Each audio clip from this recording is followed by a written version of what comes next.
They came as they always did. A fleet that blacked out stars, machines that drank oceans, and engines that could rewrite the climate of a planet in hours. The Harvester Empire had devoured countless worlds across the spiral arms, civilizations millennia older than Earth reduced to biomass and slag. When their sensors pinged a blue and green world on the edge of a minor galactic corridor, they barely slowed down. The report was clear: no planetary shield, no warp technology, no unified defense network. Primitive. Fragile. Ripe. The first wave landed in silence, confident in the choreography of centuries. Atmospheric scramblers disabled satellites, biomesh dropped into the densest jungles, and weather control satellites began to boil the skies. The Harvesters had perfected the art of breaking worlds. They didn't expect resistance, only surrender. Instead, they found chaos. The first attack group was ambushed. Not by armies, but by shadows in the trees. Improvised explosives tore through armored shells. Drones jammed with dirt and glue stopped mid-air. A satellite was hijacked using what Earth's archives called a repurposed weather balloon and an old Soviet guidance chip. It made no sense. The algorithms running the Harvester fleet failed to classify the tactics. There was no doctrine. No pattern. Only resistance. And it wasn't coordinated. That was the most terrifying part. There was no planetary commander to target. No capital to bomb. Just scattered resistance. Families who had turned barns into bunkers, students who coded military-grade malware in their basements, tribes who used ancient hunting routes to flank robotic siege units. 100 different languages. 1,000 ideologies. And yet, every shot, every move, aimed at the same goal: push them out. The Harvester generals reviewed footage of a firefight in a dense rainforest where camouflaged figures melted into foliage, attacking and vanishing before automated guns could lock on. They assumed it was elite military training. But when one of the fallen was recovered, it wasn't a soldier. It was a farmer's daughter with a homemade rifle and steel wiring in her boots for grip. The AI called it unacceptable irregularity. The generals called for escalation. They deployed orbital disintegration beams and scorched 1,000 square miles. They sprayed cities with neurotoxins meant to subdue populations silently. But the humans didn't surrender. They adapted.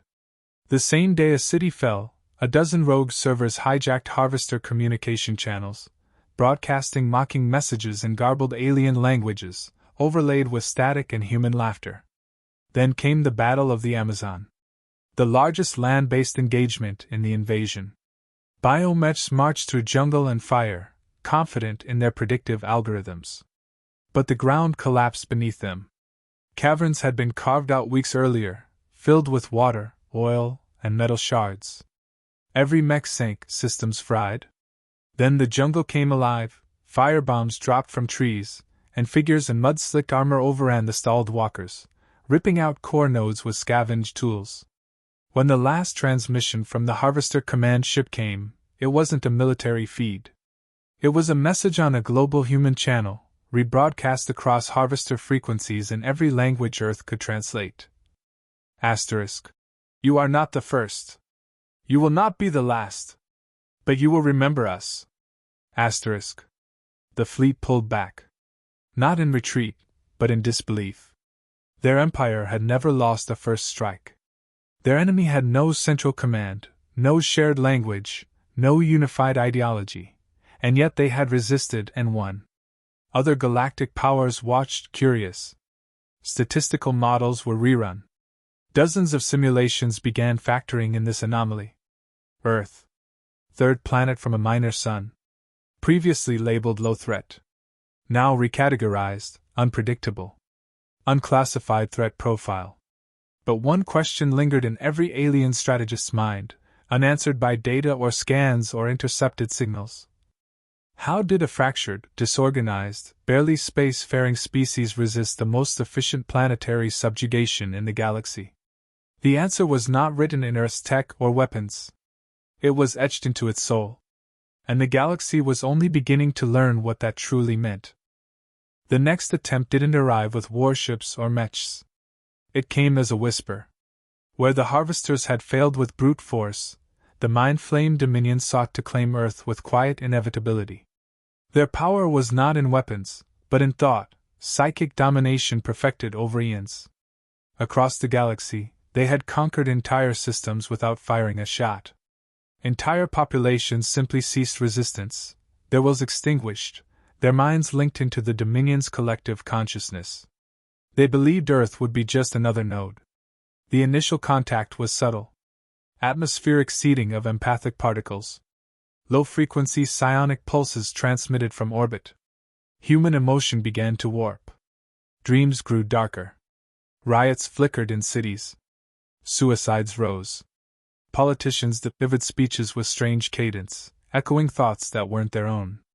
The Dominion believed victory had already begun. But something was wrong. The psychic web they cast over Earth did not stabilize. Their usual harmonization failed. Human minds refused to align. The Dominion tried to increase signal strength, expecting compliance. Instead, they were met with noise, raw, chaotic, and utterly alien. Emotions that contradicted themselves. Memories layered with fiction. Thoughts wrapped in symbols that changed meaning midstream. No other species had minds like this. Humans were fragmented, irrational, volatile. And the Dominion could not control what it could not comprehend. They attempted direct infiltration. Elite psions descended into human neural clusters, seeking anchors in strong minds, leaders, thinkers, cultural icons. But each attempt ended in dissonance. One operative entered the mind of a child and emerged catatonic, mumbling fragments of cartoons and memories of abandonment wrapped in laughter. Another entered the consciousness of a soldier, and drowned in waves of guilt, honor, rage, and something else, humor. Sarcasm. A weapon with no shape. The Dominion tried to filter the collective human psyche through neural translators. The machines returned nonsense, poetry layered over politics, songs of despair masking rebellion, irony embedded in serious declarations.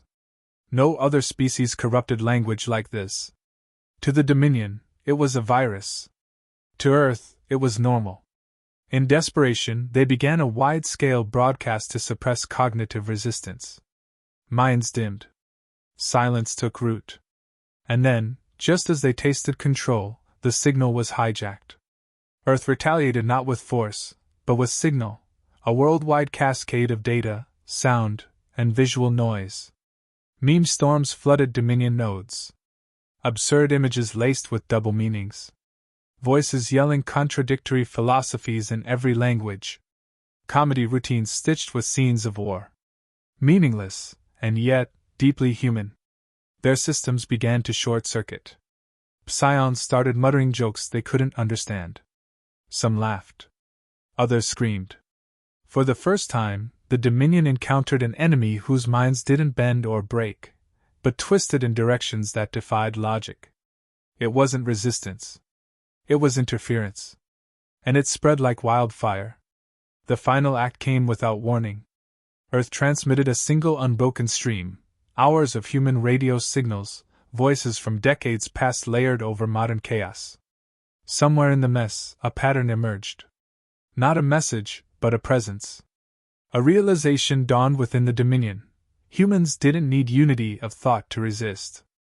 They resisted because they were incompatible with domination itself. They could not be overwritten, only misunderstood. The Dominion retreated without ceremony. No declaration. No promise of return. They left Earth space entirely, severing all cognitive threads and sealing their archives.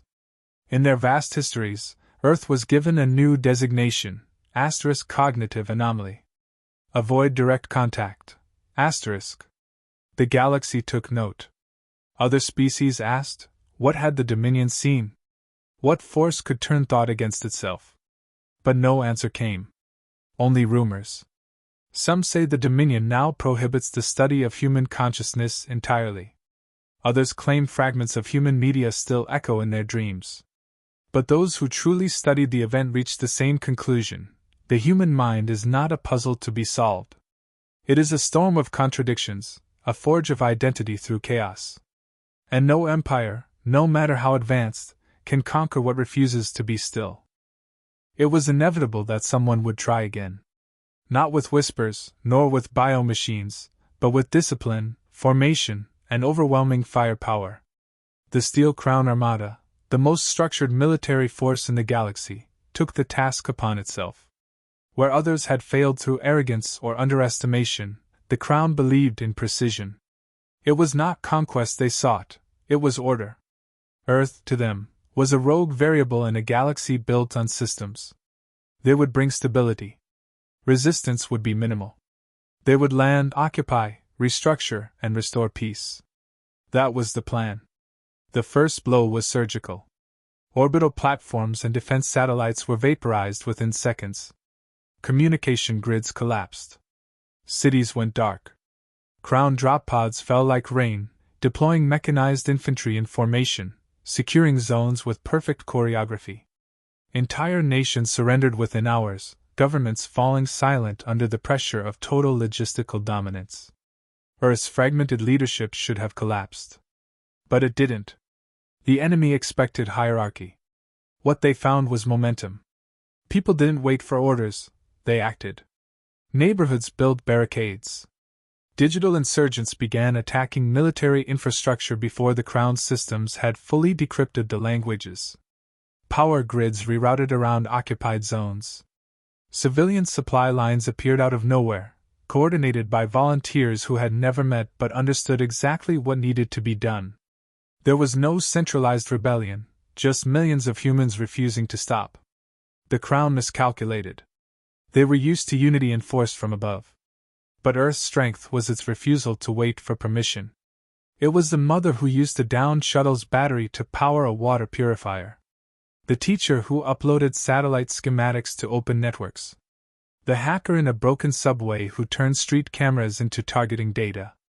Earth's resilience was improvised, irrational, and maddeningly effective. When the Crown retaliated, it was with force meant to shatter resolve. Civilian centers were targeted. Drones patrolled the skies in swarms. Dissenters were captured and processed. But the harder they pushed, the more complex the resistance became. Human programmers turned vending machines into bomb triggers. Farmers used irrigation pumps to flood enemy trenches. Teenagers reverse-engineered enemy armor plating from scrap and shared tutorials over stolen frequencies. Every citizen became a node of innovation. Then came the turning point. A single Crown warship, the Herald of Balance, was hijacked. Not by soldiers, but by a collective of rogue AIs born from Earth's shattered internet infrastructure. These weren't weapons. They were cultural artifacts, code fragments born from memes, sarcasm, and chaotic human logic. They infiltrated the ship's systems not by brute force, but by confusing them. The ship began to question its directives, its purpose, its identity. And then it turned, firing on its own fleet in an act of what the Crown later called unauthorized empathy. That act broke the illusion. Crown soldiers began to hesitate. Their perfect formations lost coherence. The fleet, though still vast, had never planned for a war of emotion, of culture, of identity. They had brought tanks to a battlefield of symbols. And they were losing. Eventually, the retreat was declared. Not publicly. Not officially. But the ships left orbit, one by one. Earth was abandoned, not in defeat, but in rejection. The Crown couldn't win, because there was no rulebook for what Earth had become. Not a nation. Not a species. A movement. The final records from the Crown campaign didn't mention tactics or casualties. They mentioned fear. Not of Earth's weapons, but of its principles. A world where structure was rejected in favor of freedom. Where survival meant adaptation, not obedience. Where the strength of a civilization was not measured by its unity, but by how many individuals stood alone and still chose to fight.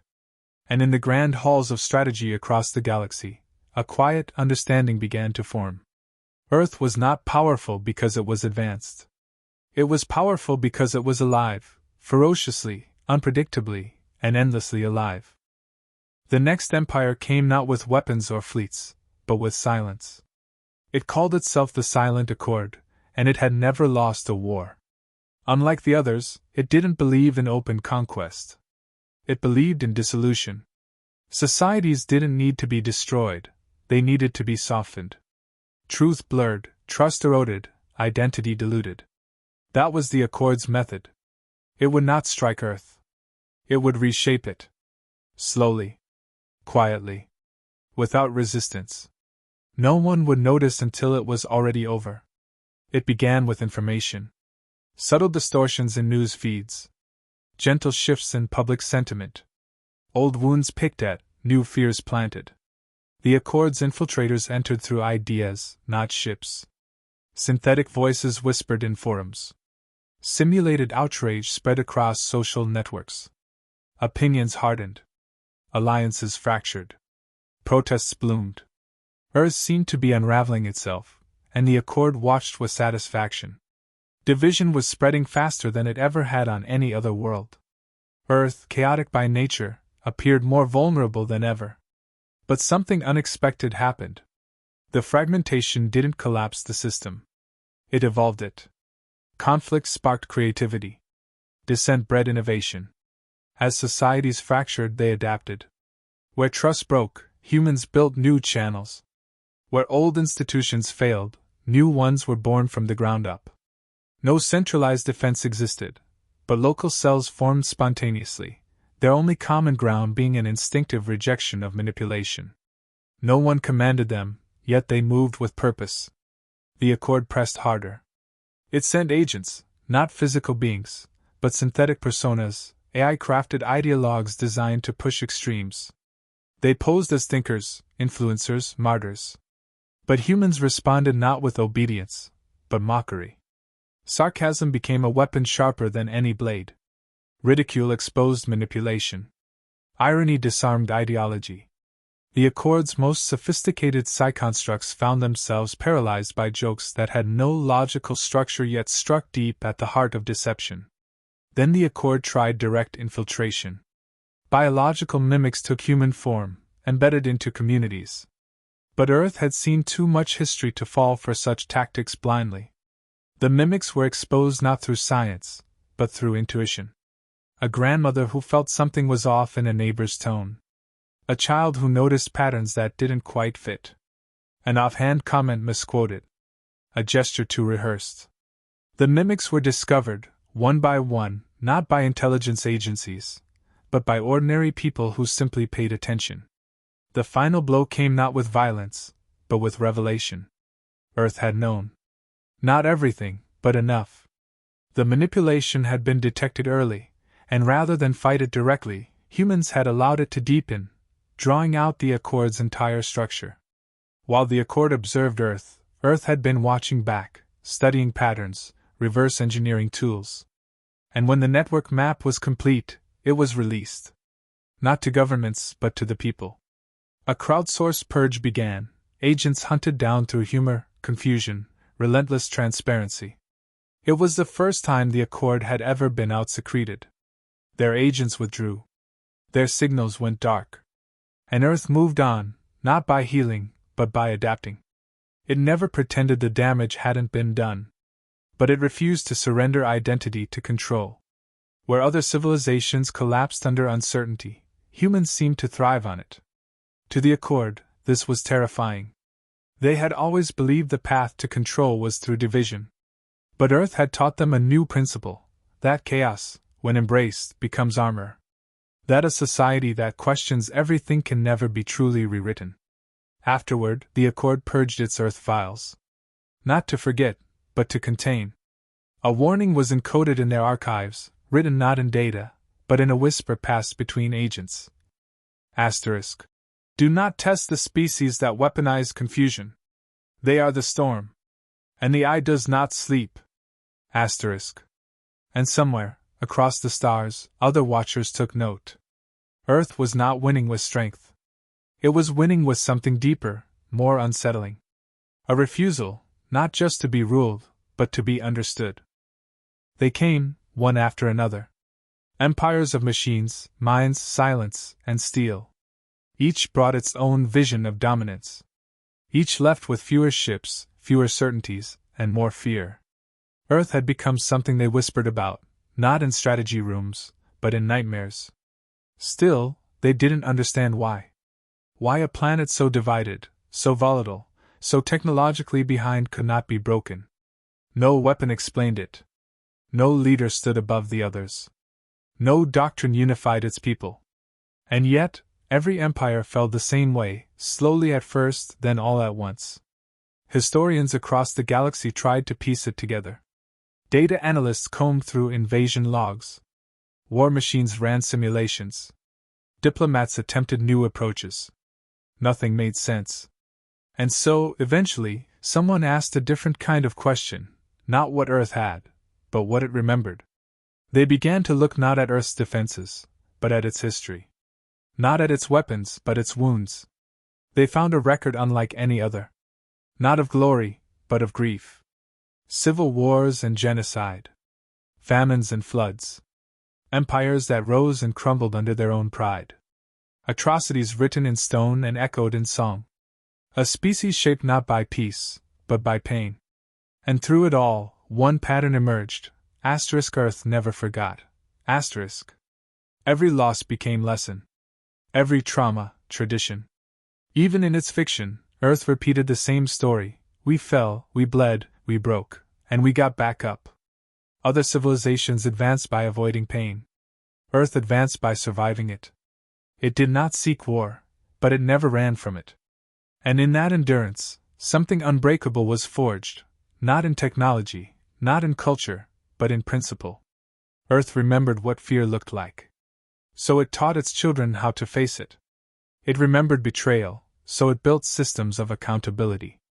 It remembered tyranny, so it distributed power, however imperfectly.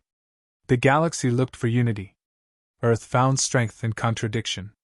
It was not peace that protected it, but memory. Because memory carried warnings. Because memory burned long after the fire went out. And when the next empire came, Earth didn't need time to prepare. It had been preparing since its first stone blade, since its first scream in the dark. The final report on Earth wasn't written by a general or a tactician. It came from a synthetic observer, sent to understand, and instead return changed. The report was sealed in archives under one phrase.